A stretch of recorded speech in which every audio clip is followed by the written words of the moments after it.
South ఇండియాలోని అతి తక్కువ ధరలకి రత్నాలనందించే ఏకైక సంస్థ 6JVR. ఆంధ్రప్రదేశ్లో రాజకీయాలు శరవేగంగా మారిపోతుంటాయి. అలానే లిక్కర్ స్కామ్కి సంబంధించినటువంటి డెవలప్మెంట్స్ కూడా రోజు రోజుకి ప్రజలకి ఆశ్చర్యకరమైనటువంటి విశేషాలను బయటపెడుతున్నటువంటి సందర్భం కనిపిస్తుంది. ఇక చంద్రబాబు నాయుడు ఏపీ సీఎం హోదాలో సింగపూర్లో పర్యటిస్తున్న సమయంలో వైసీపీ నేతలు విమర్శల జడివానని కురిపిస్తున్నారు. మరోవైపు జగన్మోహన్ రెడ్డి బెంగళూరు ప్యాలెస్ నుంచి తాడేపల్లికి బయలుదేరారు. ఈ నేపథ్యంలో జోరుగా వినిపిస్తున్నటువంటి మరొక అంశం జగన్మోహన్ రెడ్డిని లిక్కర్ స్కామ్లో అరెస్ట్ చేస్తారు అనేది. ఇందులో నిజమెంత, ఇది కేవలం ప్రచారం మాత్రమేనా? విశ్లేషించేటువంటి ప్రయత్నం చేద్దాం. మనతో పాటు అనలిస్ట్ లలిత్ కుమార్ గారు ఉన్నారు. లలిత్ కుమార్ గారు నమస్తే. నమస్తే.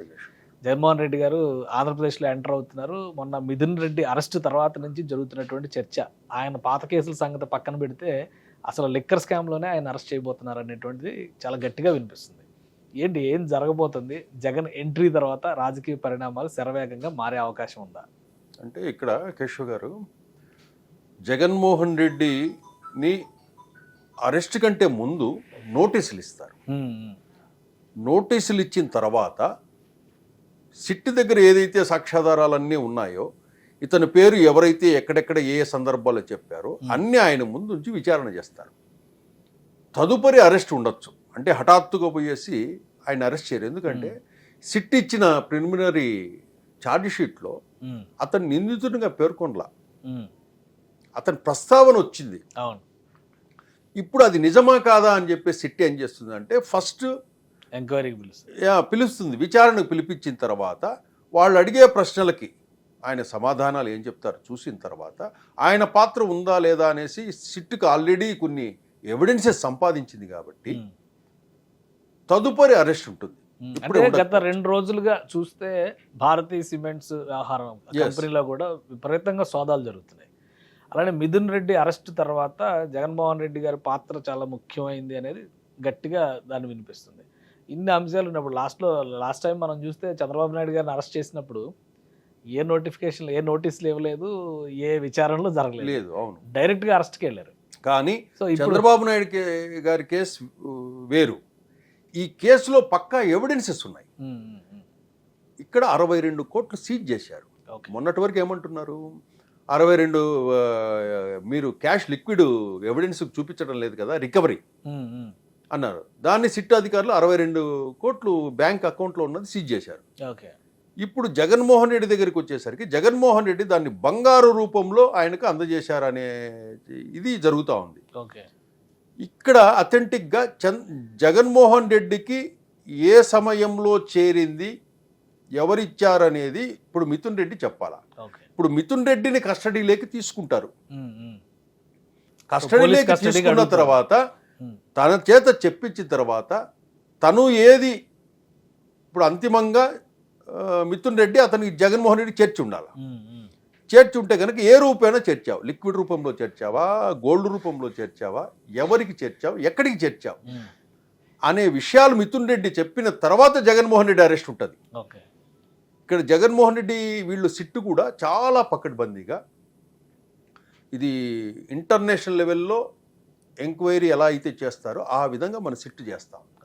ప్రతిదీ అంటే మీరు మిథున్ రెడ్డి, రాజకాశి రెడ్డి, మిథున్ రెడ్డి, ధనంజయ రెడ్డి, ఇట్లా ఈ స్కామ్లో ఎవరైతే ఉన్నారో వీళ్ళు ఎప్పుడెప్పుడు ఎక్కడెక్కడ కలిశారు, ఏ ప్రాంతాల్లో కలిశారు, ఏ ఇంట్లో కలిశారు, ఏ అపార్ట్మెంట్లో కలిశారు అనే వివరాలు కూడా సిట్టు సంపాదించారు. కానీ ఇవన్నీ కట్టు కథలు, లేనిపోని కల్పితాలు, జగన్మోహన్ రెడ్డి గారిని రాజకీయంగా ఇబ్బంది పెట్టేటటువంటి ఎత్తుగడలు అని స్ట్రైట్గా వైసీపీ నేతలు చెప్తున్నారు. మీరు అబ్జర్వ్ చేస్తే ఒక 3-4 రోజుల క్రితం సజ్జల రామకృష్ణారెడ్డి గారు మళ్ళీ చాలా రోజుల తర్వాత మీడియాతో మాట్లాడి ఆయన క్లారిటీ ఇచ్చారు. జగన్మోహన్ రెడ్డి గారిని ట్రాప్ చేసేటువంటి ఒక కుట్ర జరుగుతుంది ఈ కేసు పేరుతో అని అంటున్నారు.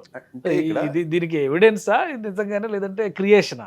నేను క్రియేషన్ కాదు. ఇక్కడ ఏంటంటే వైసీపీ పార్టీ, వైసీపీ నాయకులను వాళ్ళు ఏ తప్పు చేశారని చెప్పినా గత 5 సంవత్సరాలలో ఏ స్కామ్ను మీరు బయటికి తీసుకొచ్చినా కూడా అది అన్యాయము, అక్రమము, కృత్రిమము అంటారు. ఈ తప్పు జరిగిందని ఎవరు చెప్పరు. ఏ స్కామ్ అన్నా తీసుకోండి, అన్యాయంగా కుట్ర చేసి చేస్తున్నారని. అన్యాయంగా కుట్ర చేసి ఇరికిస్తే ఇప్పుడు న్యాయస్థానాలు ఎందుకు రిమాండ్కి పంపిస్తాయి? న్యాయమూర్తి ఎవిడెన్సెస్ అన్ని చెక్ చేసుకున్న తర్వాత అవును. వాళ్ళు పెట్టిన సెక్షన్లన్నీ దీని కిందికి వస్తాయని చెక్ చేసుకున్న తర్వాత రిమాండ్ ఇస్తాడు. ఓకే. ఇక్కడ వ్యవస్థలు ఉన్నాయి. ఒక ప్రభుత్వం ఒకటే లేదు, చంద్రబాబు నాయుడు ఒక్కడే లేడు ఇక్కడ కేసు పెట్టడానికి. కానీ ఒక విషయం, ఇప్పుడు అవినాష్ రెడ్డి కేసు ఏమైందో ఎవరికి తెలియదు.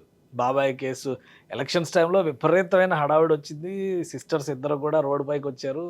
ఆ కేసులోనే కొంచెం ముందరకు విచారణ జరిగితే అది ఎవరి మేడకు చుట్టుకుంటుందని చర్చ జరిగింది. అది అక్కడ ఆగిపోయింది. ఆల్రెడీ జగన్మోహన్ రెడ్డి గారు 10 సంవత్సరాల నుంచి బెయిల్ పైన ఉన్నారు, 10 కాదు 13 సంవత్సరాల నుంచి బెయిల్ పైన ఉన్నారని చెప్పని దాని మీద విమర్శ. అవి ముందుకు పోలేదు. మళ్ళీ ఇప్పుడు ఈ కొత్త కేసులు వస్తున్నాయి. ఈ కుట్ర కేసులా నిజం కేసులా అనేది పక్కన పెడితే ఉన్న కేసులు తేలకుండా ఈ కొత్త కేసులు వచ్చినా కొత్తగా పోయేది ఏముంది? వైసీపీకి ఇది ఒక అదనపు మైలేజ్ అని కూడా కొంతమంది లీడర్స్ వ్యాఖ్యానిస్తున్నారు. నిజంగా అట్లాంటి పరిస్థితి ఉందా? కేశవ్ గారు, ఇక్కడ జగన్మోహన్ రెడ్డి గారి మీద చూడండి, ఒక ఆర్థికపరమైన అంశాలకు సంబంధించిన కేసులు మాత్రమే ఉంటాయి చూడండి. అంటే అతనికి డబ్బు అంటే బాగా ఇష్టంగా ఉన్నట్లుగా ఉంది జగన్మోహన్ రెడ్డికి. జగన్మోహన్ రెడ్డి మీద ఇతర కేసులు ఏం లేవు. ఏదో ఒక అమ్మాయిని పట్టుకున్నాడనో, ఒక అమ్మాయిని రేప్ చేశాడనో, లేకపోతే ఇంకోటో లేవు.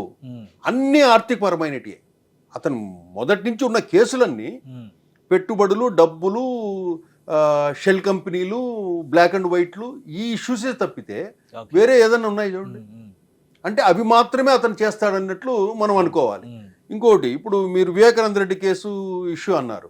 ఈ జగన్మోహన్ రెడ్డి విషయంలో జగన్మోహన్ రెడ్డిని అరెస్ట్ కాకుండా బీజేపీ కాపాడుతుంది అనే చర్చ మొదలైంది. జగన్మోహన్ రెడ్డిని అరెస్ట్ చెయ్యలేరు కూటమి ప్రభుత్వము అండ్ సిట్ అనే ఒక వాదన వినిపిస్తుంది. దీనికి కూడా మనం కొన్ని ఎగ్జాంపుల్, కొన్ని పాత ఇష్యూస్ కొన్ని తీసుకొస్తే, జగన్మోహన్ రెడ్డి తను బెయిల్ వచ్చినప్పటి నుంచి కోర్టుకు హాజరు కావట్లేదు. కొన్ని వేల వాయిదాలు తీసుకున్నాడు. ఇప్పటికీ సుప్రీంకోర్టులో ఆ కేసు కదలటం లేదు. ఆ కేసు కట్టి చేసిన వాళ్ళంతా సిబిఐ కూడా నిమ్మకు నీరెత్తినట్టు వ్యవహరిస్తాం. దానికి బీజేపీ పెద్దల అండదండలు ఉన్నాయి. బీజేపీ వాళ్లకు ఇతను కోట్ల రూపాయల డబ్బు ఇస్తుంటాడు. ఇతని దగ్గర డబ్బు ఉంది.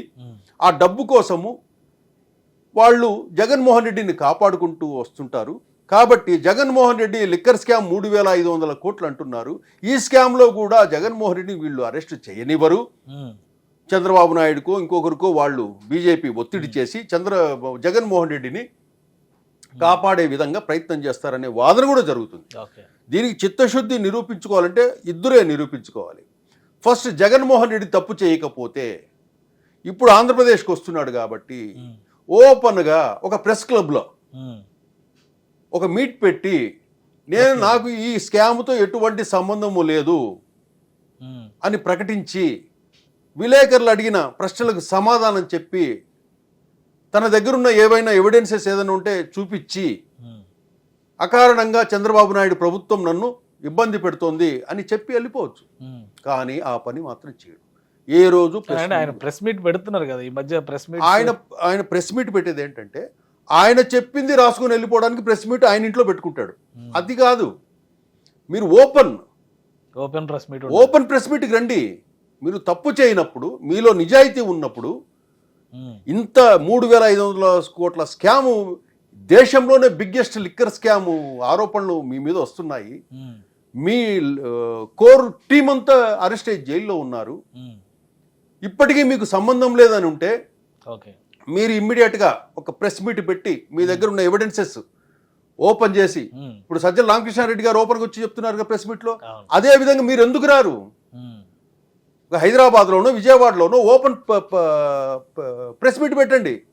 నా తప్పు లేదు, అన్యాయంగా కూటమి ప్రభుత్వం నన్ను కక్షపూరితంగా వేధిస్తుంది, ఇదిగో నా దగ్గర సాక్ష్యం, ఇదిగో నా దగ్గర ఇది, నాకు అసలు సంబంధం లేదు, వాళ్లకు నాకు అసలు సంబంధం లేదు, ఆ లిక్కర్ స్కామ్ ఏంటో నాకు సంబంధం లేదు, ఎందుకు ప్రకటించలేకున్నారు?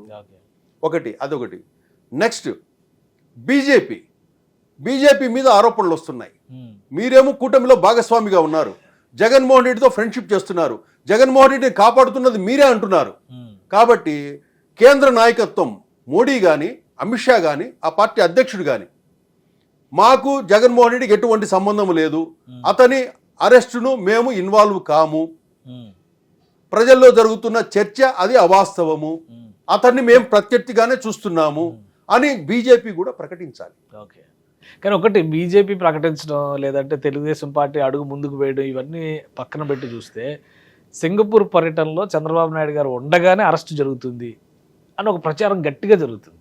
ఏంది అది, ఎందుకు అట్లా దాన్ని రిలేట్ చేయడానికి ఏమైనా రీజన్ ఉందా? అంటే ఇక్కడ ఏంటంటే గతంలో చంద్రబాబు నాయుడు గారిని అరెస్ట్ చేసినప్పుడు లండన్ టూర్లో ఉన్నాడు జగన్మోహన్ రెడ్డి.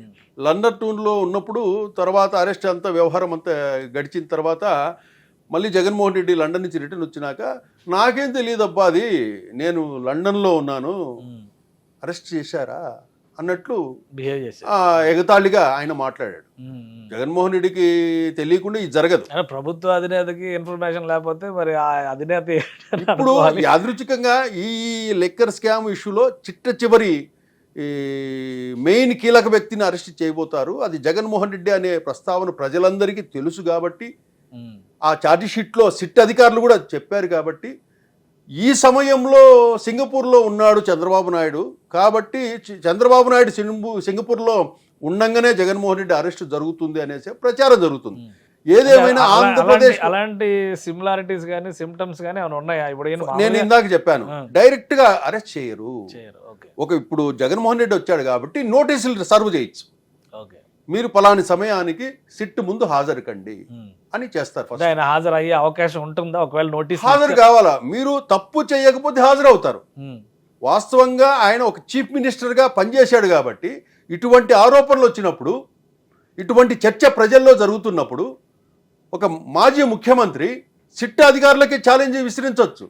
మాజీ ముఖ్యమంత్రిగా ఒక హోదా ఉంది కాబట్టి నన్ను వేధించేందుకే వీళ్ళు ఇది కుట్ర చేస్తాను, కోర్టుకు పోవచ్చు కదా. నోటీసులు కోర్టుకు వెళ్ళదు, అది తర్వాత విషయం. మీరు తప్పు చేయనప్పుడు సిట్టుకు మనమే ఇద్దాం టైము. నేను ఎందుకు అటెండ్ కావాలి అనుకునే మనస్తత్వం కదా జగన్మోహన్ రెడ్డి. సహకరిస్తారా? తప్పు లేనప్పుడు ఇంత పెద్ద చర్చ, దేశంలోనే బిగ్గెస్ట్ స్కామ్ జరిగింది, అందరూ నాకు సంబంధించిన వ్యక్తులంతా జైలు పాలైనారు, అది అక్రమము. మనం తప్పు చేయనప్పుడు మనమే సిట్టు ముందు వచ్చేద్దాం, ఛాలెంజ్ చూద్దాం, అట్లనే వెళ్ళొచ్చు. లేదా సిట్టు పిలిచినప్పుడు తప్పకుండా వెళ్లాల్సిందే. ఇక్కడ ముఖ్యమంత్రి, మాజీ ముఖ్యమంత్రి హోదాలో పిలవరు వాళ్ళు. మీ మీద అభియోగాలు వచ్చాయి కాబట్టి మిమ్మల్ని పిలిచినప్పుడు, మిమ్మల్ని పిలిచినా, నన్ను పిలిచినా, ఎవరిని పిలిచినా కూడా మనం వెళ్లాల్సిందే. ఒకసారి ఇస్తారు, 2 సార్లు ఇస్తారు నోటీసులు, 3వసారి వచ్చేసి వాళ్ళే కస్టడీలుగా అరెస్ట్ చేసుకొని తీసుకెళ్తారు. అటువంటి పరిస్థితి రానియకుండా జగన్మోహన్ రెడ్డి నోటీసులు ఇచ్చినప్పుడు మీ చిత్తశుద్ధిని సిట్ అధికారుల ముందు నిరూపించుకొని బయటికి రావచ్చు. రైట్, థ్యాంక్ యూ లలిత్ గారు విశ్లేషణ అందించినందుకు. ఇది వైఎస్ జగన్మోహన్ రెడ్డికి నోటీసులు సర్వ్ చేసే అవకాశాలే ఎక్కువగా ఉన్నాయని లలిత్ గారు చెప్తున్నారు. సింగపూర్ పర్యటనకి ఈ అరెస్టుల వ్యవహారాలకి ఏమీ సంబంధం ఉండకపోవచ్చు, యాదృచ్ఛికమైనటువంటి పోలికలు తప్ప ఇందులో మరొక అంశం లేదు. కానీ లిక్కర్ స్కామ్ జరిగిందనడానికి మాత్రం పక్కా ఆధారాలు కనిపిస్తున్నాయి. ఆధారాలు ఉన్నప్పుడు అరెస్టులు తథ్యం. అది ఏ విధంగా లీడ్ చేస్తుంది అనేది కాలం నిర్ణయించాల్సినటువంటి అంశం. ఇది special discussion. Keep watching. Suman టీవీలో మీ పర్సనల్ అండ్ బిజినెస్ ప్రమోషన్స్ కోసం కింది నెంబర్కి కాంటాక్ట్ చేయండి.